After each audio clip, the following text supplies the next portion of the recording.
Don't use up all of your applause on me, because we have a guest as well. So no, Michael, it's quite rare, actually, to get an ovation when you walk into the room. So that is a reflection of your esteem.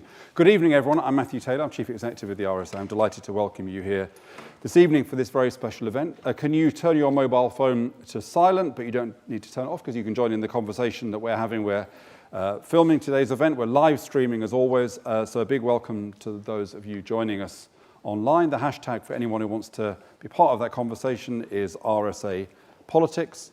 So please do join the conversation on Twitter. Now, we are truly delighted to have such a special guest with us today. This is the last event of a whole month, really, of events in which we have been celebrating the opening of our new coffee house, Rothmel's, which is downstairs.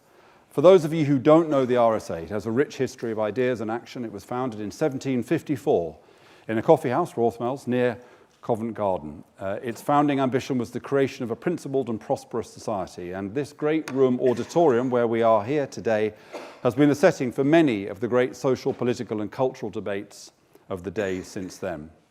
Today, the RSA's mission is 21st century enlightenment, enriching society through ideas and action. And we continue to be a home for all those who want to improve society, to exchange ideas, and to work together for the common good. And at the end of that process, and we had some fantastic speakers over that month, we are delighted, and we could not have a more fitting guest to help us celebrate this tradition than Professor Michael Sandel.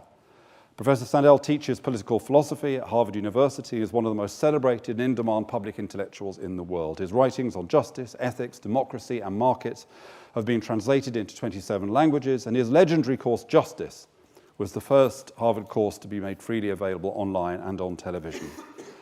His best-selling books relate to big issues of political philosophy, to the most intractable challenges of our time.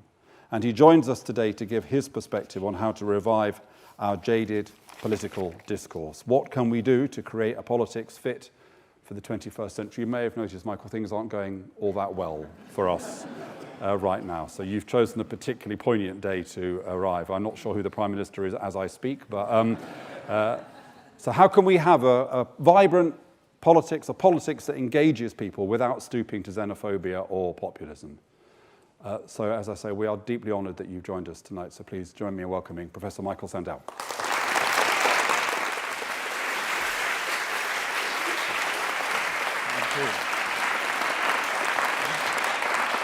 Thank you, Matthew, for those kind words. It's great to be back at the RSA. It's a place that I've long admired, its long history, as a place for public discourse and public discourse oriented to action to make the world a better place. And so it's a special privilege to be part of this series, Matthew. Thank you. We gather at a time of political turmoil and also bewilderment, from the struggles in Parliament over Brexit, to the protests in the streets of Paris, to the angry chaos of the Trump presidency. We are witnessing the undoing of a project that has defined the contours of politics for the past 4 decades. And it won't, I think, be put back together. So the question is, what sense can we make of our current political moment? And is it possible to imagine a politics that could respond to the anxieties and to the frustrations that are roiling democratic politics around the world? These are dangerous times for democracy. The danger surely can be seen in the rising xenophobia, growing public support for autocratic figures who test the limits of democratic norms. But equally alarming is the fact that mainstream parties and politicians display little understanding of the discontent.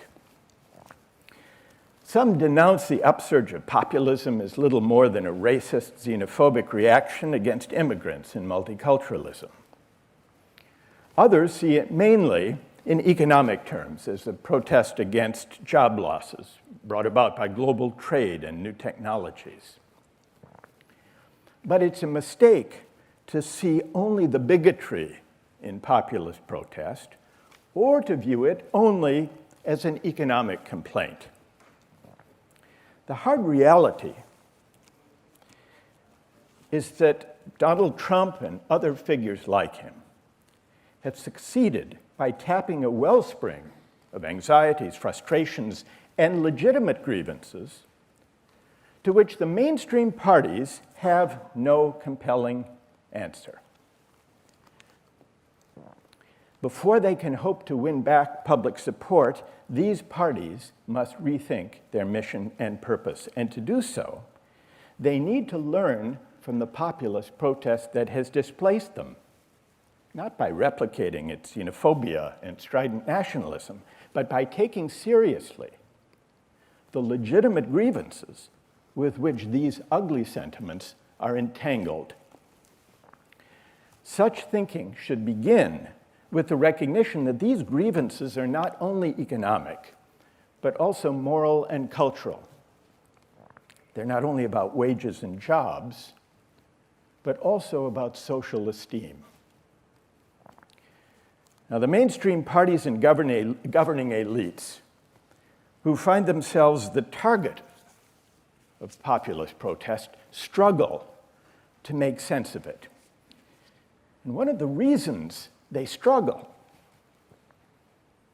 and find themselves bewildered is that they fail to acknowledge their role in prompting the resentment that led to the populist backlash. They fail to see that the upheavals we are witnessing are a political response to a political failure of historic proportions.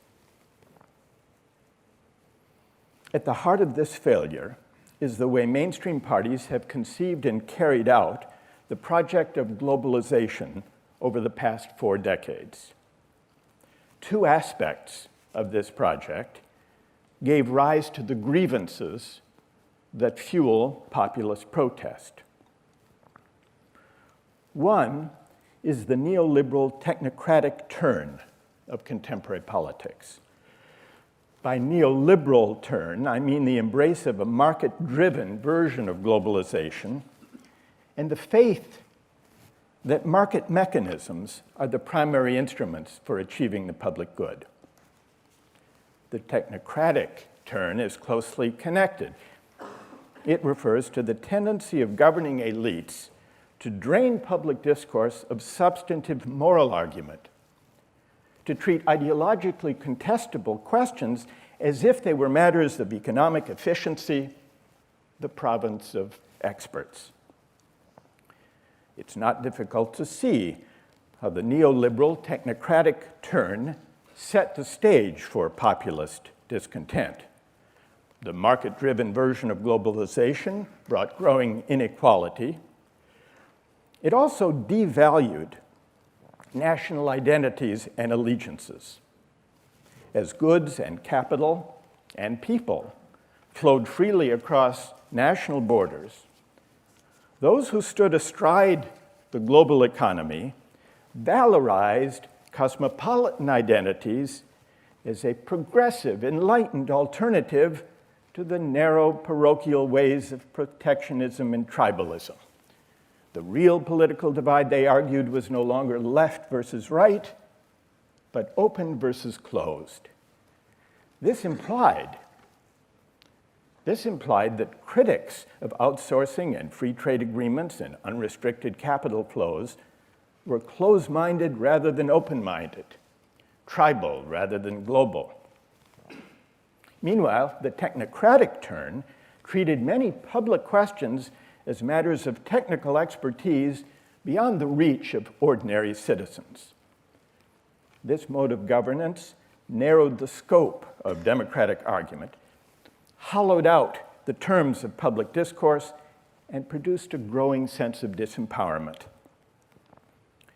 The neoliberal technocratic turn was joined by mainstream parties of the left and the right, but it was the embrace of market thinking and market values by center-left parties that proved most consequential for the globalization project itself and for the populist protest that followed. The populist uprising in the US, Britain, and Europe is a backlash directed generally against elites, but its most conspicuous casualties have been liberal and center-left political parties.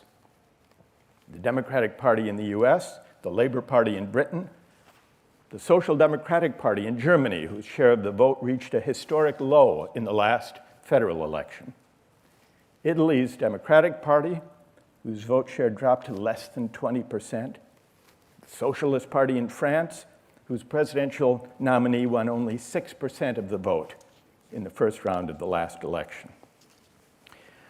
Before these parties can hope to win back public support, they need to reconsider the neoliberal technocratic approach to governing. But they also need to rethink something else, something subtler, but no less consequential. And this has to do with the attitudes towards success and failure that have accompanied the growing inequality of recent decades. They need to ask why those who have not flourished in the new economy feel that the winners look down with disdain. So what exactly does this mean? What has incited the resentment that has led large numbers of people to give political expression to this sense of being looked down upon? The answer begins with the rising inequality of recent decades, but it doesn't end there. It has ultimately to do not just with economics, but with the changing terms of social recognition and esteem. We know about the rising inequality. The age of globalization has restored its rewards unevenly, to say the least. Most of the income gains since the 1970s in the US and in Britain have gone to those at the top, while the bottom half have received very little. In real terms, the median income for working-age men in the US is less than it was 4 decades ago. Now, mainstream parties and politicians have responded to this growing inequality by calling for greater equality of opportunity, retraining workers whose jobs have disappeared due to globalization and technology, improving access to higher education, removing barriers of race, ethnicity, and gender. This rhetoric of opportunity is summed up in the slogan that those who work hard should be able to rise as far as their talents will take them. This has become almost a trope of political rhetoric across the political spectrum. Politicians center-left and center-right have reiterated this slogan to the point of incantation. Ronald Reagan, George W. Bush, Theresa May among conservatives, Bill Clinton, Barack Obama, and Hillary Clinton among liberals have all invoked it. Barack Obama was fond of a variation of this theme drawn from a pop song, "You Can Make It If You Try." In fact, I did a search and found that during his presidency, he used this line in his speeches 135 times. But the rhetoric of rising now rings hollow for 2 reasons. First, it doesn't fit the facts on the ground. In today's economy, it's not easy to rise. And second, because the ideal itself is flawed, and I'd like to explain why. It's often been thought that mobility is the answer to inequality. But the explosion of inequality in recent decades has not quickened upward mobility. To the contrary, it's enabled those on top to consolidate their advantages and pass them on to their children. Over the past half century, elite colleges and universities dismantled barriers of race, religion, gender, and ethnicity that once restricted admission to the sons, and it was the sons, of the privileged. But today's meritocracy has hardened into a hereditary aristocracy. To take one example from my country, from my own university, 2/3 of the students at Harvard and at Stanford come from the top fifth of the income scale. And despite generous financial aid policies, fewer than 4% of Ivy League students come from the bottom fifth. At Harvard and other Ivy League colleges in the US, there are more students from families in the top 1%. That's an income of over $600,000 a year. More students from the top 1% than there are students from the bottom half of the population combined. But the problem with meritocracy is not only that the practice falls short of the ideal. If that were the only problem, the solution would consist in perfecting equality of opportunity, in seeking a society in which people could, whatever their starting point in life, truly rise as far as their efforts and talents would take them. But it's doubtful that even a perfect meritocracy would be satisfying, either morally or politically. Morally, it's unclear why the talented deserve the outsized rewards that market-driven societies lavish on the successful. The whole case for the meritocratic ethic rests on the idea that we don't deserve to be rewarded or held back based on factors beyond our control. But is having or lacking certain talents really our own doing?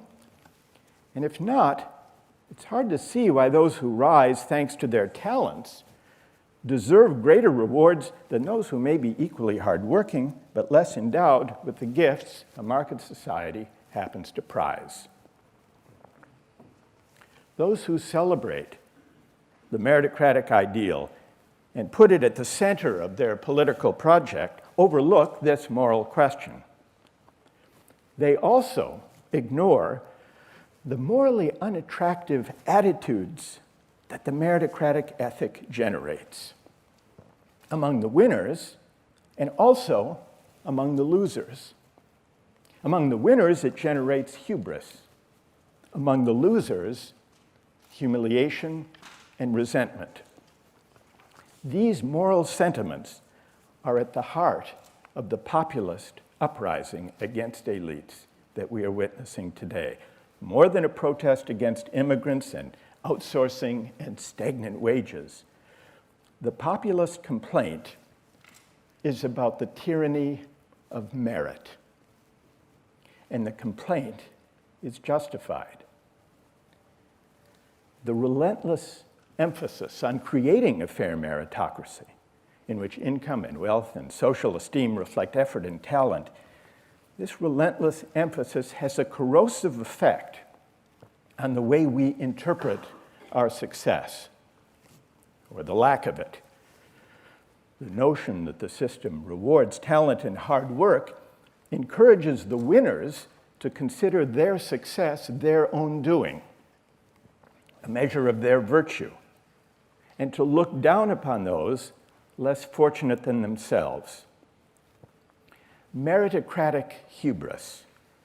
This is the tendency of winners to inhale too deeply of their success, to forget the luck and good fortune that helped them on their way.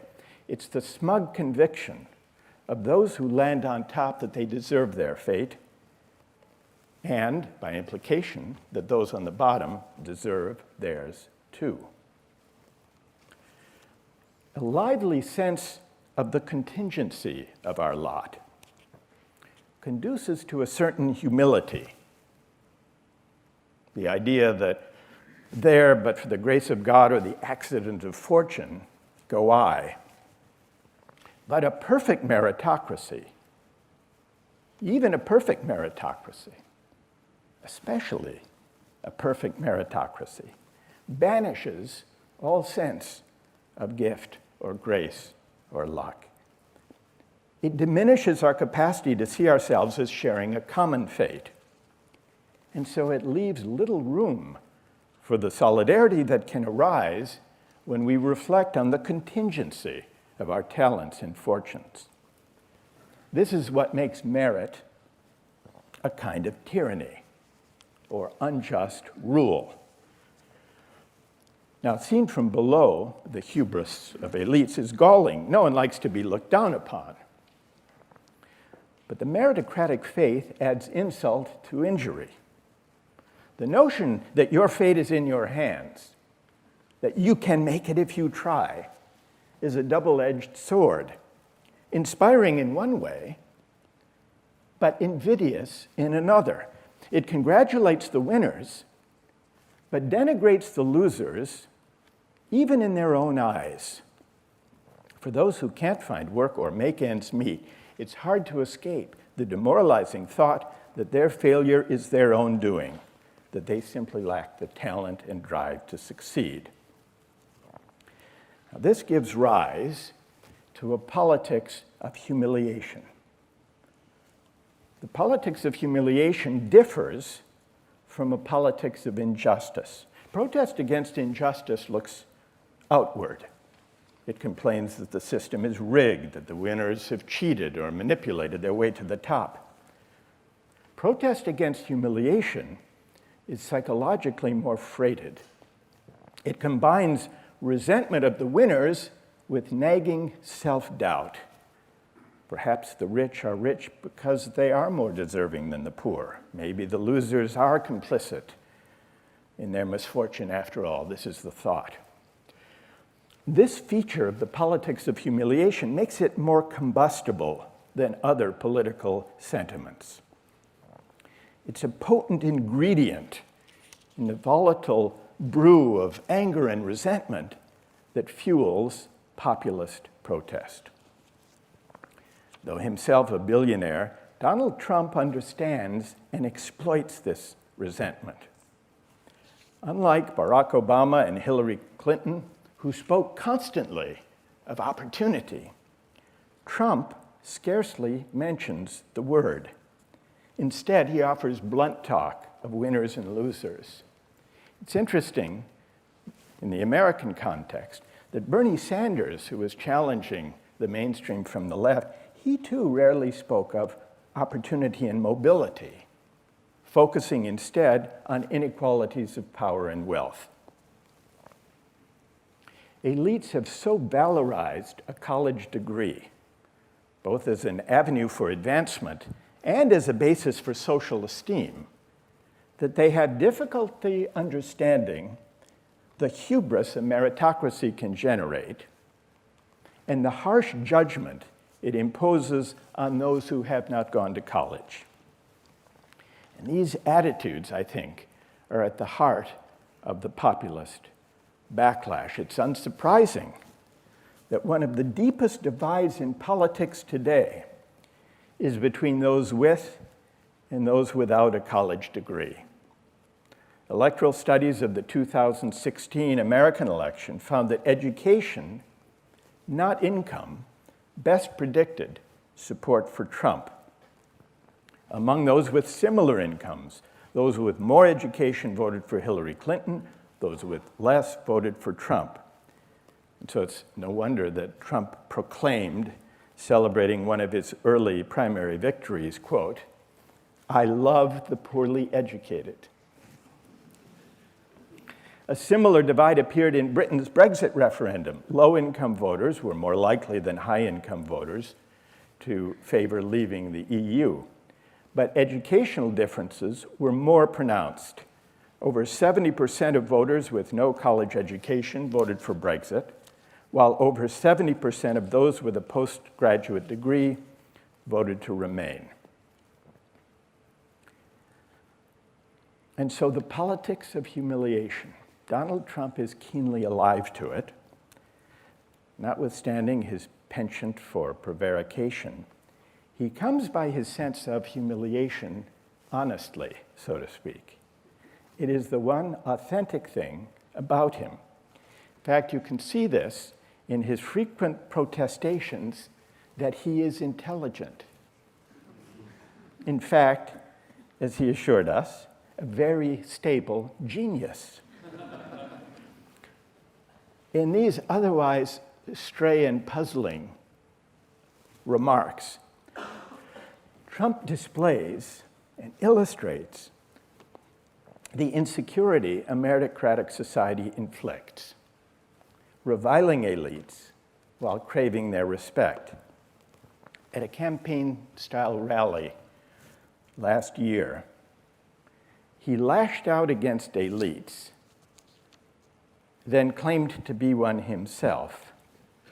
Here's how he put it. Now, you know, I was a good student. This is Trump. I always hear about the elite. You know the elite? They're elite. I went to better schools than they did. I was a better student than they were. I live in a bigger, more beautiful apartment. And I live in the White House too, which is really great. I think, you know what? I think we're the elites. They're not the elites. Throughout his campaign and his presidency, Trump has felt the need to offer repeated assurances of his intellect. He often cites his uncle, a professor at MIT, as evidence that he, Trump, has, quote, good genes, very smart. When his Secretary of State reportedly called him a moron, Trump replied, if he did that, I guess we'll have to compare IQ tests, and I can tell you who's going to win. In a bizarre speech to employees of the Central Intelligence Agency, on the day after his inauguration, Trump told them, quote, trust me, I'm like a smart person.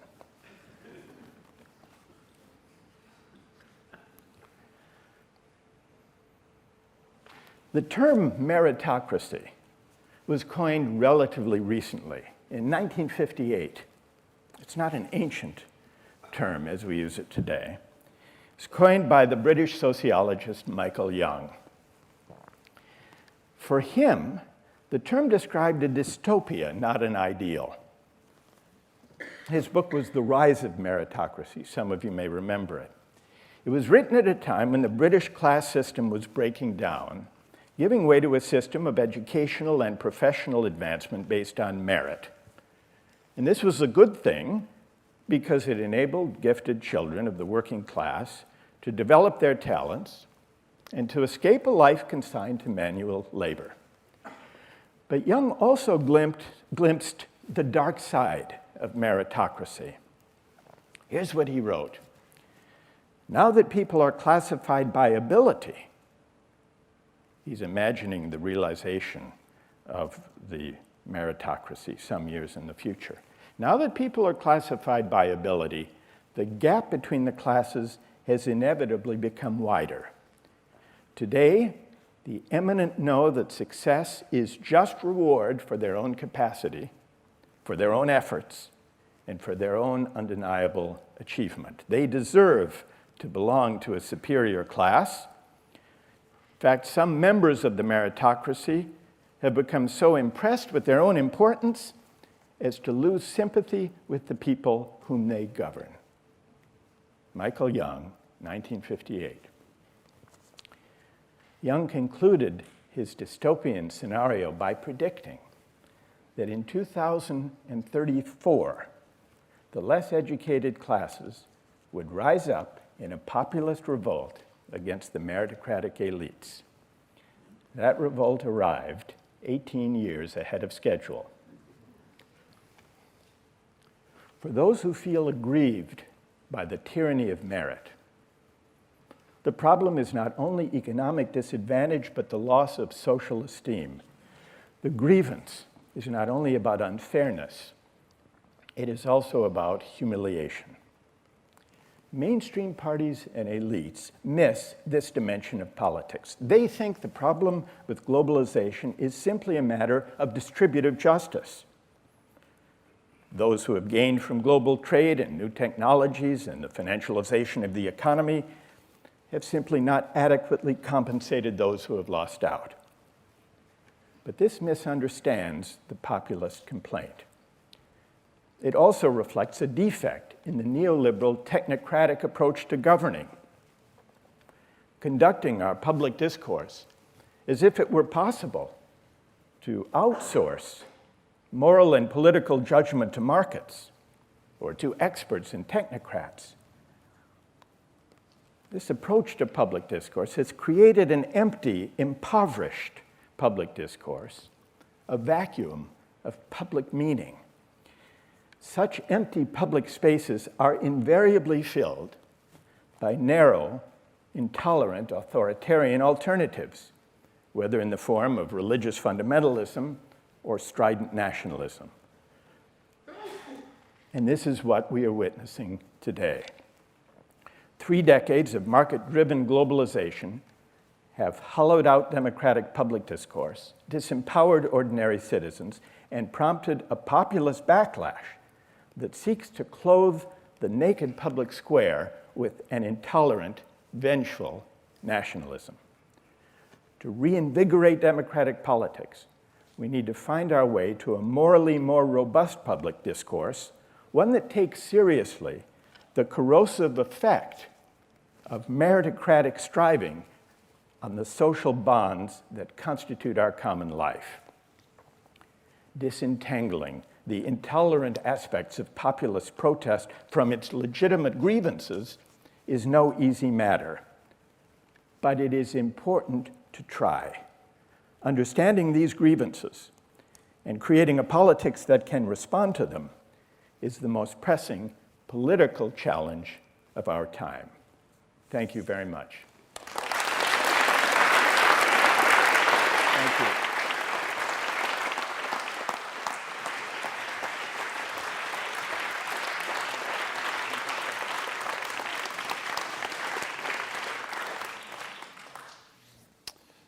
Thank you, Michael. That was incredibly rich. So, where to start? I think the first question I want to ask is who are we talking about when we talk about the privileged? So, I think that it's easy to talk about the top 1%, or it's even easier to talk about the top 0.1% of the top 1%. But I recall a book that Richard Reeves from the Brookings Institute published last year. He came and spoke here. He said the problem isn't the top 1%, it's the top 35%. And the way they are hoarding educational advantage. I'm currently reading a book by Christophe Gouillet, which was written, I think, 2 years ago or 18 months ago, in which he predicts. He actually says in this book there will be an alliance between the politically disenchanted and those who live in the periphery. And so he predicted what's happening on the streets of Paris, which is precisely this combination. And he attacks not the top 1%, he attacks what he calls bobos, the bohemian bourgeoisie. So if the divide here is between those who gain from globalization and are comfortable with globalization and those who've lost from globalization, we are the problem. We are the ones who have to give something up. I agree. Yeah? Yes, well, I agree that the beneficiaries of globalization are roughly the top, 20, 30%, something like that. And the governing elite is drawn in large part from that group as well. Now, giving something up, yes, if that means, two things. Well, giving something up if that means paying more tax. Giving up if that means not replicating our own privilege for our children in the way that has come to be the case in recent decades. But I think it's important also to show how a more generous politics of the common good that changed the attitudes towards success that I've suggested are corrosive, would be a good thing not only for those who've lost out, but also for those who have landed on top.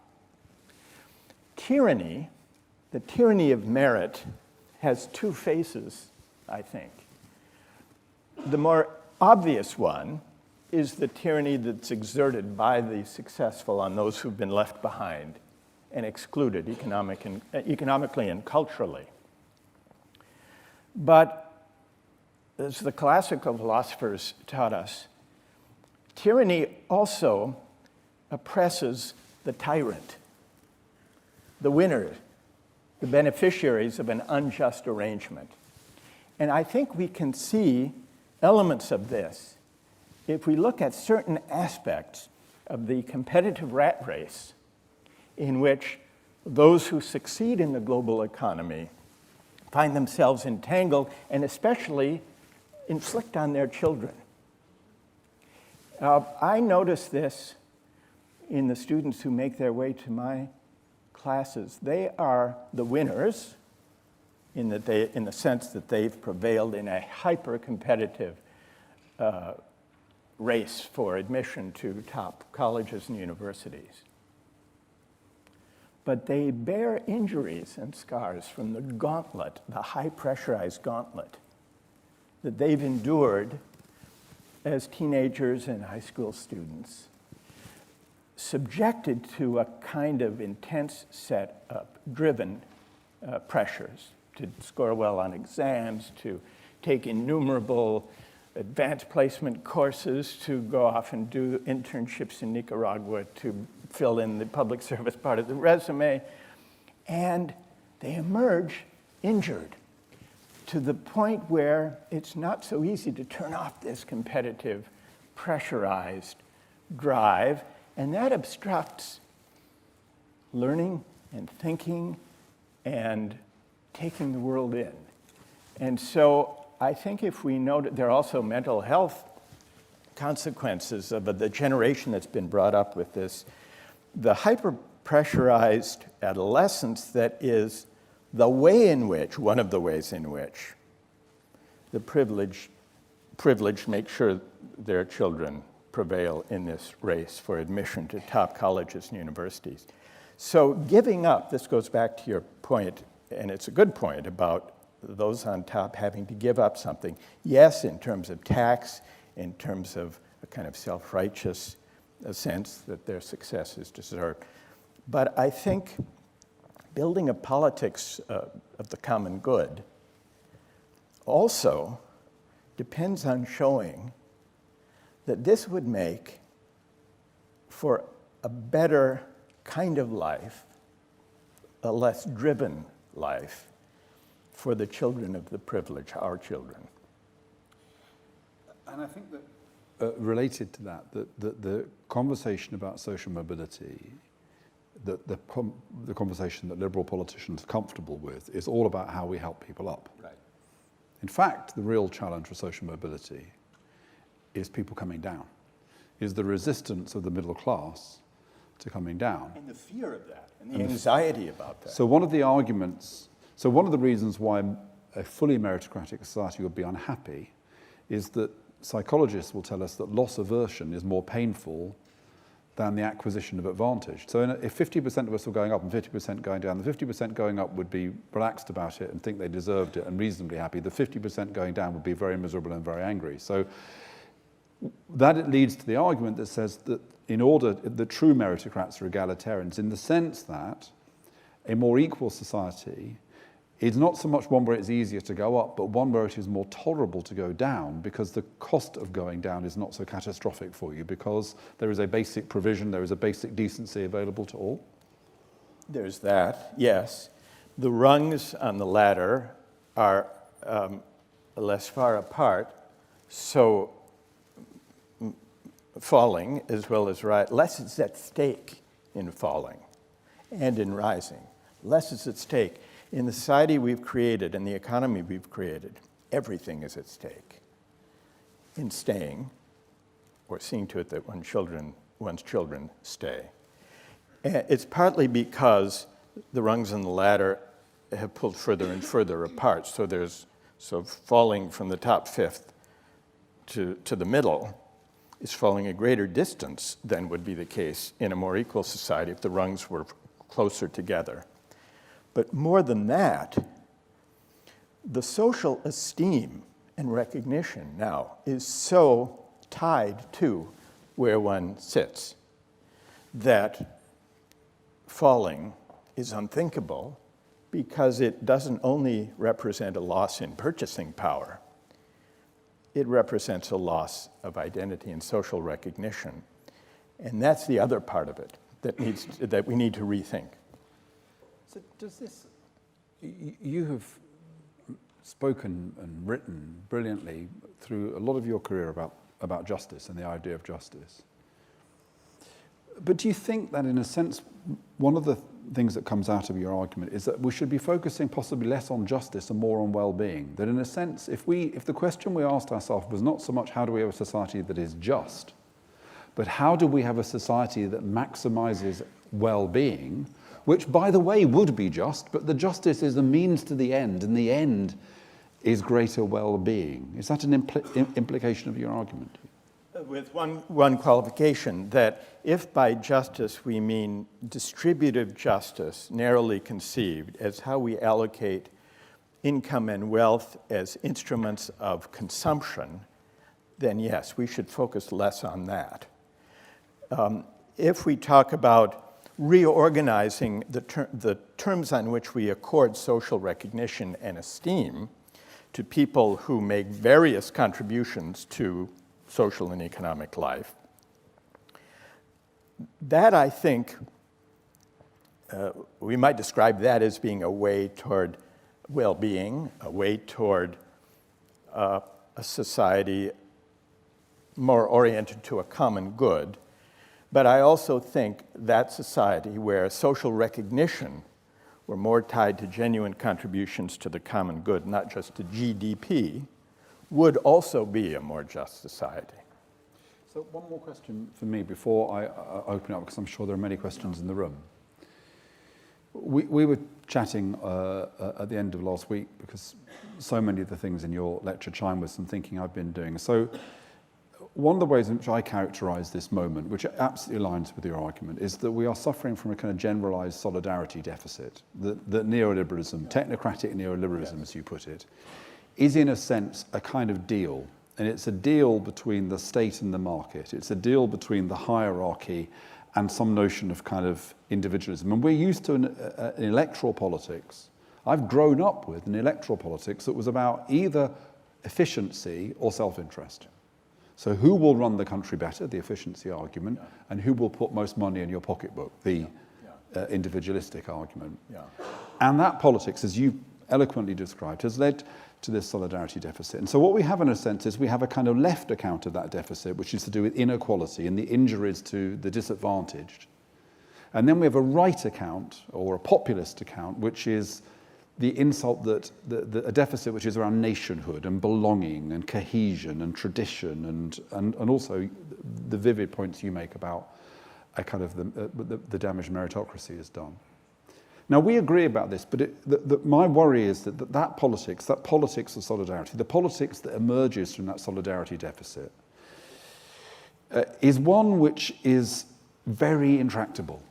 It's about groups.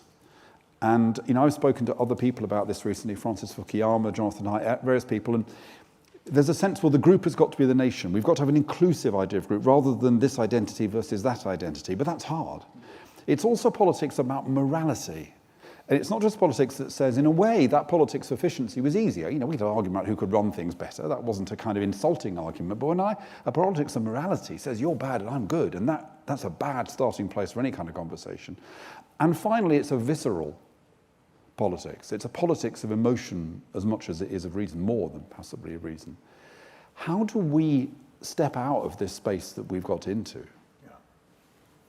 Well, one way would be to say that the overly narrow conceptions of solidarity that you've identified need to be enlarged through public debate, a more explicit public debate about what kind of solidarity we should aspire to, which is ultimately a debate about the common good.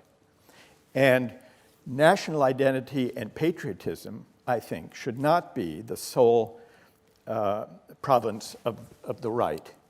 I think that progressives and center-left parties and politicians have done themselves and their cause a great disservice by allowing questions of national identity and belonging and patriotism to be an issue that belongs solely to the right. I think that the content of patriotism and national community and belonging and solidarity is contestable, rightly so, and should be open to argument.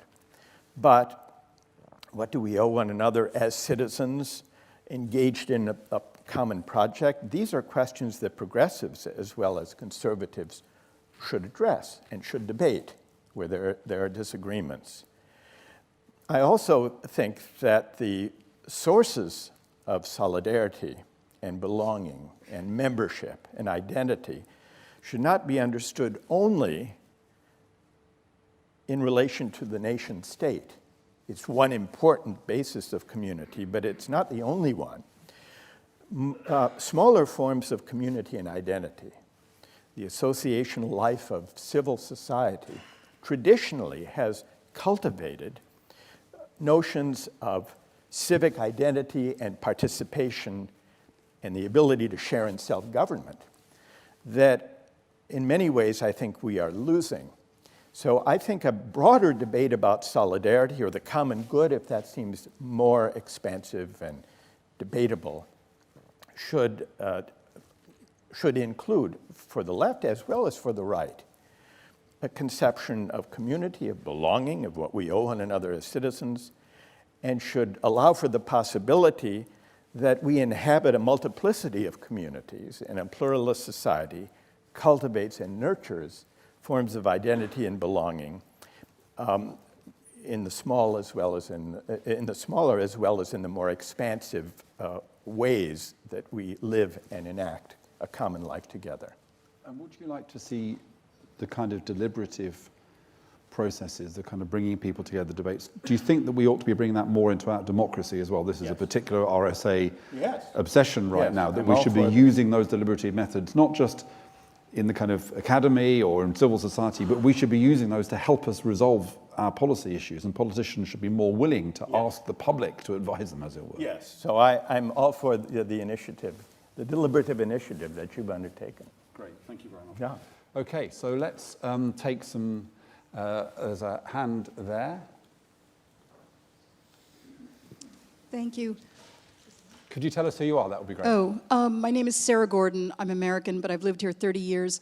I'm just curious, having listened to your lectures and tonight also, why do you think politicians continue to get away over many, many years with sort of suckering the American public, whether it's how they're going to fix gang crime in Chicago, homelessness in Oakland, bad public schools in Trenton, whatever? Why do you think politicians continue to get elected and then are allowed to do next to nothing in these places that are just a morass of neglect?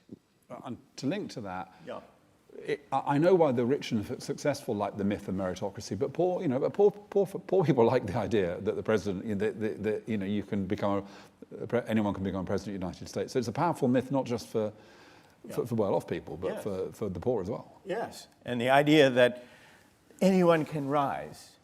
The rags to riches story, it's at the heart of the American dream.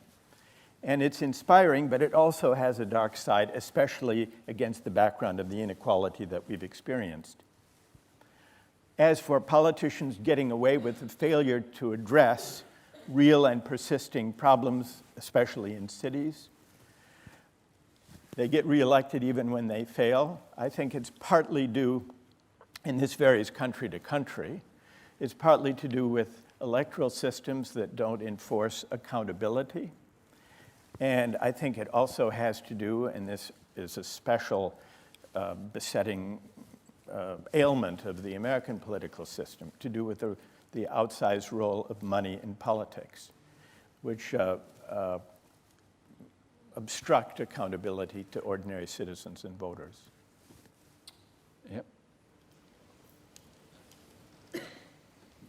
Thank you. Jennifer Ball, I'm a fellow, but I've been a teacher all my life, and I'm a European teacher. I'm waiting for the word hope, and I think that it lies in the next generation, and something which I want to see what you think in the terms of positive, constructive discourse, is that I think that young people have an innate altruism and idealism which we fail to recognise in this patriarchal, and it is patriarchal even if a woman's at the top, it's a sort of pseudo-masculine position. I don't think young people are allowed to engage on their own terms sufficiently often. European Youth Parliament is a phenomenal forum for young people to come up with creative political ideas. When the children go to the House of Commons and run their own debates, they're of an incredibly high quality.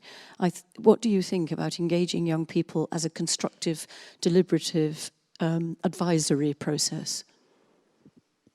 I think it's a very important source of hope, and I'm glad you've brought us to the question of hope. I see two sources of hope in this otherwise dark diagnosis. One of them is that the winners, as well as those who've been left behind, all have a stake in creating a society that is more oriented to the common good. The affluent have seceded from public spaces and public institutions increasingly. But I think part of a project of the politics of the common good would be to rebuild the civic infrastructure of a shared common life, to create public services, public institutions, and public places that create occasions for class mixing, to draw people out of gated communities. And I think my hope is, that this could be attractive for the successful as well as for those who struggle and who are left behind. But a second source of hope is exactly the one you suggest. A younger generation not yet jaded by the stale reflexes of contemporary political alternatives. Everywhere I go, I find that students and young people are hungry to engage in reasoned public debate about big questions that matter, including questions of values and ethics as they relate to politics. And this is, I think, one reason for this hunger is that there is very little in public discourse or in what the media offers that provides occasions for this kind of reasoned debate and argument about big questions that matter to do with values and justice and what we owe one another as citizens. So in that hunger, I think there is hope, and it's for us to tap it. Let's take one final round of questions before we wind up. So there's over there at the end of that row.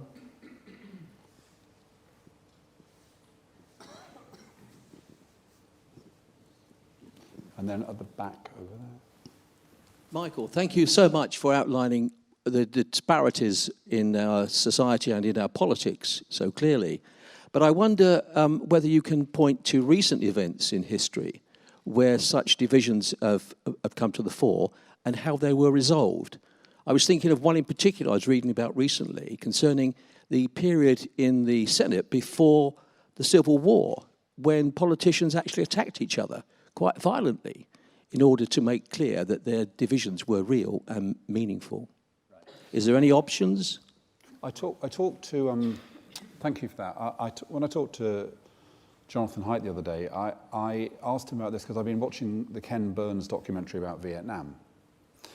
And of course, it's 50 years since 1968. Now, if we think our problems are bad, 1968, terrible assassinations, the disaster of the Vietnam War, bombing. I mean, I didn't realize lots of bombs being sent around America by revolutionaries of various kinds, terrible state of affairs.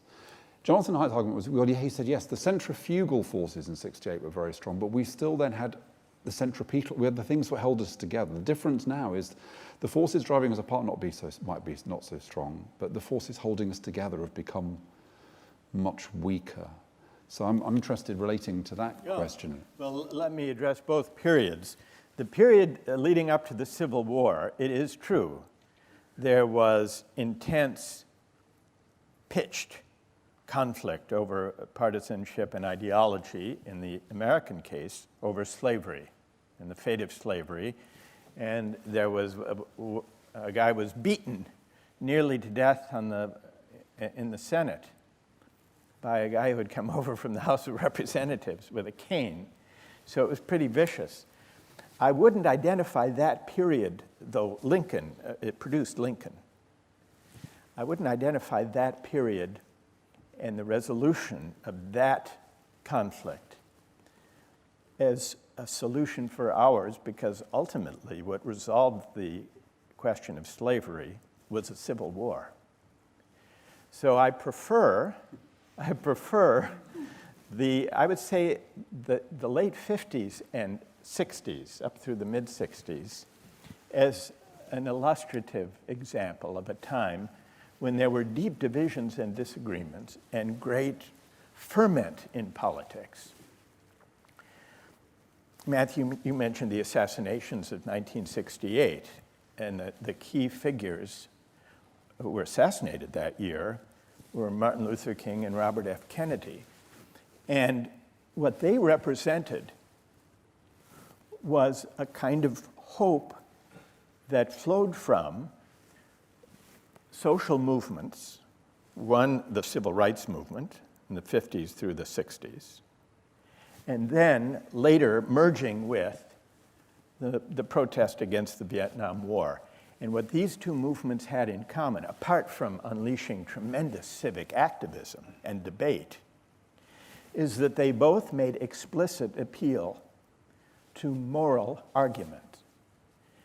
And what we're missing today, and this is why I fault the kind of technocratic politics we have today, is we have precious little moral and civic argument and idealism in public discourse. And this, looking back 50 years and listening, if you listen, not only read, but you should listen to some of the audio recordings of the speeches, including a speech that Robert F. Kennedy gave in Indianapolis, informing the crowd, this was the days before news spread so quickly, informing the crowd that Martin Luther King had been assassinated. And this was a crowd, for the most part, of African Americans in Indianapolis who had come to see Kennedy.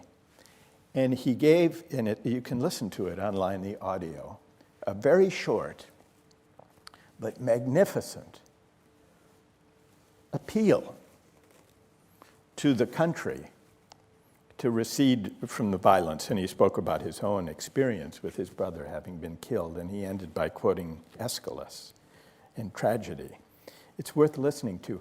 It's from a different world, because it's a kind of public discourse that is at the same time a kind of moral discourse, which is difficult, Matthew. As you point out, it's difficult and it's contentious, but I think it's enriching. The difference, it seems to me now, is it was an inclusive morality, whereas the moral arguments of today are, I'm better, they're kind of identity. It's not the identity politics is to do with my group's better than your group, and that's a different kind of, subtly if it's different. Narrowed and impenetrable in that way, then there's no space for genuine deliberation. But if we keep morality out of politics for fear of these impenetrable moments, then I think we drain too much energy and idealism from the kind of deliberation that we need. Yes, I think it's all to do with the relationship between identity and morality. If only we had 5 more hours. Back at the room, yeah. Thanks, Michael. Ben Glover from the Demos think tank. If you get rid of meritocracy, what story of hope should progressives tell the left behind, that want to leave that behind them? Well, it's the story we should tell has to be a story that begins by talking about the dignity of work, which is a theme that has been lost to progressive politicians and mainstream politicians.